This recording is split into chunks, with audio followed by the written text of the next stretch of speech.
You are looking at Julian's pronunciation guide, where we look at how to pronounce better some of the most mispronounced words in the world, like this other curious word. But how do you say what you're looking for today? Let's learn how to say yes today.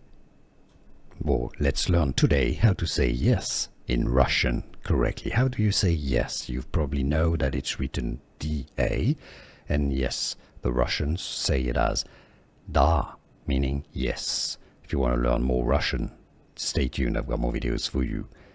Da is how the Russians say yes. You go in Russia, how to pronounce in Russian, da.